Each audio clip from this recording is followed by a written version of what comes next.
ಪ್ರದೇಶದ ಜನತೆಗೆ ನಿದ್ದೆಗೆಡಿಸುವಂತೆ ಮಾಡುವುದೇ ಈ ಸರ್ಕಾರಗಳ ಧ್ಯೇಯವೇ ಎಂಬ ಸಂದೇಹ ಕಾಡಲಾರಂಭಿಸಿದೆ. ನಾಡಿಗೆ ಬೆಳಕು ಕೊಟ್ಟು ಕತ್ತಲೆಯಲ್ಲೇ ಬಾಳು ಸಾಗಿಸುತ್ತಿರುವ ಕುಟುಂಬಗಳು ವಲಸೆ ಎದ್ದಿವೆ. ಅವರ ಬದುಕಿಗೆ ಇನ್ನೂ ಭದ್ರ ನೆಲೆಯೇ ಸಿಕ್ಕಿಲ್ಲ. ಇಂತಹ ಅತಂತ್ರ ಸ್ಥಿತಿಯಲ್ಲಿ ಶರಾವತಿ ಪಂಪ್ ಸ್ಟೋರೇಜ್ ವಿವಾದ ಅದು ನೆತ್ತಿಯ ಮೇಲಿನ ತೂಗುಗತ್ತಿಯಂತೆ ಕಾಡುತ್ತಿದೆ. ಪರಿಸರ ನಾಶದ ಸಂಗಡ ಕೃಷಿ ಭೂಮಿ ಸಮಸ್ಯೆ ಬೃಹದಾಕಾರ ಅಂತಹ ಸಂದಿಗ್ಧ ಒಕ್ಕರಿಸಿದೆ. ನಮ್ಮ ಮಾವ ನಮ್ಮ ಮನೆಯವರೆಲ್ಲ 3ನೇ ತಲೆಮಾರಿಂದನೂ ಇಲ್ಲೇ ಇದ್ದಾರೆ. ಮುಳುಗಡೆಯಾದರೂ ಅವರು ಊರು ಬಿಟ್ಟು ಹೋಗಿಲ್ಲ, ಇದೇ ಊರಲ್ಲೇ ವಾಸವಾಗಿದ್ದಾರೆ. ಇಲ್ಲಿ ಪ್ರವಾಸಿ ಸ್ಥಳನೂ ಹೌದು, ಒಂದು ಇದು ಆಗಿದೆ, ಶೈಕ್ಷಣಿಕ ಸ್ಥಳನೂ ಆಗಿದೆ. ಈಗ ನಾವು ಇಲ್ಲೇ ಹತ್ತಿರದ ಚರಕ ಅಂತ ಸಂಸ್ಥೆಗಳಿದ್ದಾವೆ, ತುಂಬ ಸಂಸ್ಥೆಗಳಿದೆ, ಎಲ್ಲರಿಗೂ ಉದ್ಯೋಗಾವಕಾಶ ಕೊಟ್ಟಿದ್ದಾರೆ, ಎಲ್ಲದೂ ಚೆನ್ನಾಗಿದೆ, ಪರಿಸರನೂ ಚೆನ್ನಾಗಿದೆ. ಇವ್ರು ಬಂದು ಪರಿಸರ ಮಾಲಿನ್ಯ ಮಾಡುವುದು ಬೇಡ ನಮಗೆ. ಇದನ್ನು ಇಲ್ಲಿಗೆ ಕೈ ಬಿಟ್ಟರೆ ಭಾಳ ಒಳ್ಳೆಯದು ನಮಗೂ. ಇಲ್ಲಿ ಬಂದು ಅವರು ವಿಷ ಬಿತ್ತೋದಕ್ಕಿಂತ ನಾವು ಅಮೃತ ಕುಡ್ಕೊಂಡಿದ್ದೀವಿ, ಇವಾಗ ವಿಷ ಬೇಡ ಅವ್ರದ್ದು.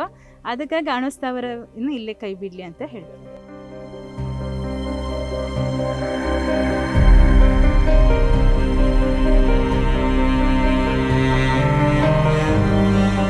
ಬೇಸೂರು ಅಣುಸ್ಥಾವರ ಪ್ರಸ್ತಾಪ ಬ್ರಹ್ಮ ರಾಕ್ಷಸ ಬೆನ್ನಿಗೆ ಬಿದ್ದಿದ್ದಾನೆ.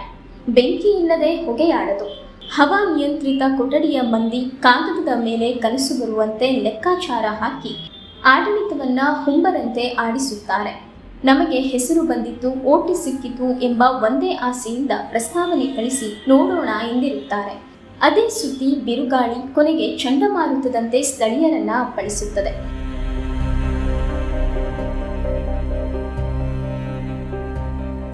ಈಗ 2 ಸಲ ಮುಳುಗಡೆಯಾಗಿ ನಾವು ಜನಜೀವನ ಅಸ್ತವ್ಯಸ್ತ ಆಗಿದೆ. ಇವಾಗೇನೋ ಸ್ವಲ್ಪ ಇದು ಕಟ್ಕೊಳ್ತಾ ಇದ್ವಿ ಬದುಕು. ಅದಕ್ಕೂ ಸರ್ಕಾರ ಕಲ್ಲು ಹಾಕ್ತಾ ಇದೆ. ಇದಕ್ಕೆ ಈ ಯಾವುದೇ ರೀತಿ ಮಾರಕವಾಗುವಂಥ ಅಣುಸ್ಥಾವರ ನಮ್ಮ ಮಲೆನಾಡಿಗೆ ಬೇಡ ಅಂತ ನಾವು ಈ ಸಮಯದಲ್ಲಿ ಹೇಳ್ತೀವಿ. ಇವಾಗ ಆಲ್ರೆಡಿ ತುಂಬ ಸಮಸ್ಯೆ ಇದೆ ನಮಗೆ.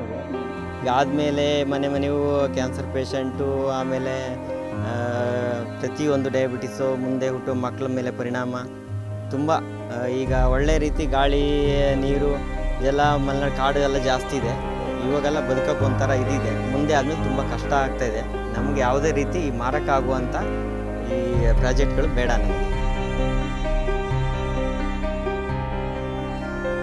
ಬೇಸೂರಿನ ಪಾಸನೆಯಲ್ಲಿ ಬರುವ ಇಡೀ ಗ್ರಾಮಗಳು ನಿದ್ರೆ ಇಲ್ಲದೆ ರಾತ್ರಿ ಕಳೆಯುವಂತಾಗಿದೆ.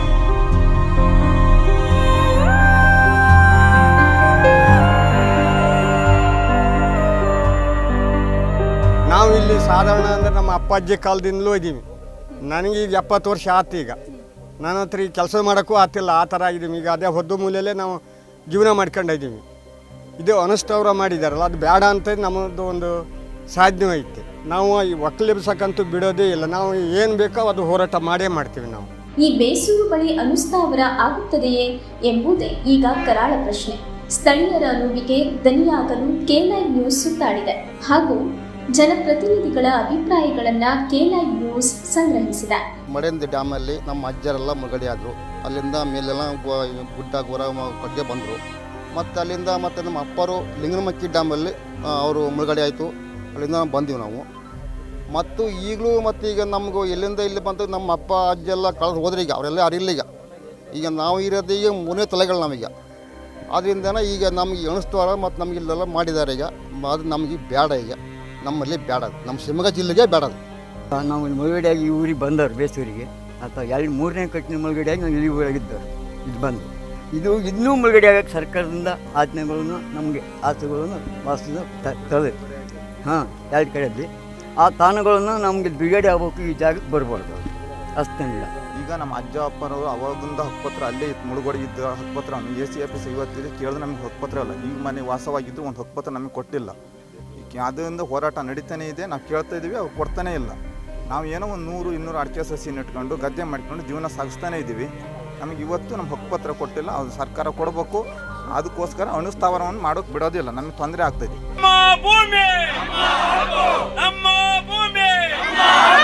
ಏನೇ ಬರಲಿ ಬೇಡವೇ ಬೇಡ, ಬೇಡವೇ ಬೇಡ.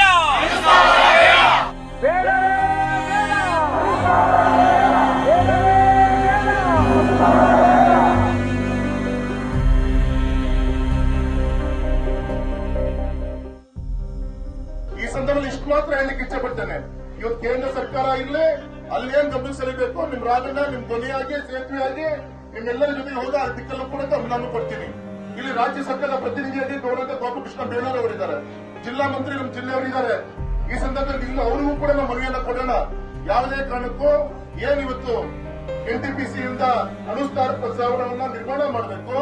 ಸುಮಾರು 2-3 ಗಿಗಾವ್ಯಾಟ್ ಉತ್ಪಾದನೆಯನ್ನು ಮಾಡಲಿಕ್ಕೆ ಸುಮಾರು 1000 ಎಕರೆ ಭೂಮಿಯನ್ನು ಬೇಕು. ನಮ್ಮ ಬೇಸೂರು ಗ್ರಾಮದಲ್ಲಿ ಈಗಾಗಲೇ ಮುಳುಗಡೆಯಿಂದ ಏನೋ ಒಂದು ಜೀವನ ಕಟ್ಕೊಂಡು ಜೀವನ ಸಾಗಿಸ್ತಾ ಇದ್ದಾರೆ. ಇನ್ಯಾವುದೇ ಪರಿಸರ ಇಲ್ಲ. ಈಗಾಗಲೇ ನಮ್ಮ ಪಶ್ಚಿಮ ಘಟ್ಟದ ಏನು ನಮ್ಮ ಪ್ರದೇಶ ಏನಿದೆ ಅದರಲ್ಲಿ ಹೆಚ್ಚಿನ ಜೀವರಾಶಿಗಳು ವಾಸ ಮಾಡ್ತಿರುವಂತಹ ಭಾಗ ಯಾವುದು ಅಂದ್ರೆ ನಮ್ಮ ಈ ಭಾಗದಲ್ಲಿದೆ.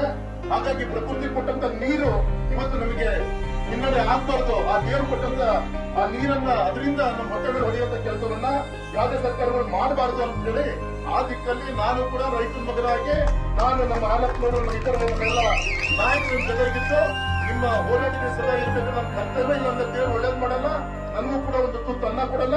ನಿಮ್ ಜೊತೆ ನಾನು ಇದ್ದು ಈ ಹೋರಾಟಕ್ಕೆ ಎಲ್ಲಿವರೆಗೂ ನಾನು ನಿಮ್ ಜೊತೆಗೆ ಅದನ್ನ ನಿಮ್ ಧ್ವನಿಯನ್ನ ಮುಟ್ಟಿಸುವಂತ ಕೆಲಸವನ್ನ ಮಾಡಬೇಕು. ನಿಮ್ ಜೊತೆಗೆ ಇರುವಂತ ಕರ್ತವ್ಯ ನಂದು. ನಾವೆಲ್ಲರೂ ಕೂಡ ಇಲ್ಲಿ ಇರ್ತೀವಿ ಅಂತ ಹೇಳಿ ನಿಮ್ಗೆ ಹೇಳ್ಬೇಕಾದ ನನ್ನ ಕರ್ತವ್ಯ. ಅದಕ್ಕೋಸ್ಕರ ಇವತ್ತು ಬಂದಿದ್ದೀನಿ. ಬೆಳಗ್ಗೆಯಿಂದ ಸುಮಾರು 25 ಕಿಲೋಮೀಟರ್ ನೀರು ಕುಡದೆ ಪಾದಯಾತ್ರೆ ಮಾಡ್ಕೊಂಡು ಕಾಲಿಗೆ ಚಪ್ಪಡಿ ಹಾಕೊಳ್ದೆ ಅತ್ಯಂತ ಭಕ್ತಿಯಿಂದ ಈ ಹೋರಾಟವನ್ನು ತಾವು ಮಾಡಿದರೆ ನಿಮ್ಮ ಹೋರಾಟದ ಧ್ವನಿಯನ್ನ ನಮ್ಮ ಆಡಳಿತ ಪಕ್ಷದ ನಾಯಕರು, ನಮ್ಮ ಅಧಿಕಾರಿಗಳು ಹೇಳಿದ್ದಾರೆ. ಇದ್ರ ಜೊತೆಗೆ ಇಲ್ಲಿಗೆ ನಿಲ್ಲಲ್ಲ, ಇದನ್ನು ತುದಿ ಮಾಡಿಸುವಂತ ನಿಟ್ಟಿನಲ್ಲಿ ನಿಮ್ಮೆಲ್ಲರ ಜೊತೆಗೆ ನಾನು ಇರಬೇಕಾಗಿತ್ತು. ನನ್ನ ಕರ್ತವ್ಯ ಇರ್ತೀನಿ ಅಂತ ಹೇಳಿ ಹೇಳಕ್ಕೋಸ್ಕರ ಇಲ್ಲಿ ಬಂದಾಗ ತುಂಬಾ ಅಭಿಮಾನದಿಂದ ತಾವೆಲ್ಲರೂ ಕೂಡ ನನ್ನ ಮಾತನ್ನ ಕೇಳ್ತೇನೆ. ನಿಮ್ಮ ವಿಶ್ವಾಸನ ಉಳಿಸ್ಕೊಂಡು ನಿಮ್ಮ ಕೆಲಸವನ್ನು ಮಾಡೋದ ನಿಟ್ಟಿನಲ್ಲಿ ನಿಮ್ ಜೊತೆ ಒಬ್ಬ ರೈತ ಮಗನ ನಾನು ಕೂಡ ಇರ್ತೀನಿ ಅಂತ ಈ ಸಂದರ್ಭದಲ್ಲಿ ಹೇಳಿ ನನ್ನ ಮಾತನ್ನ ಮುಗಿಸ್ತೇನೆ.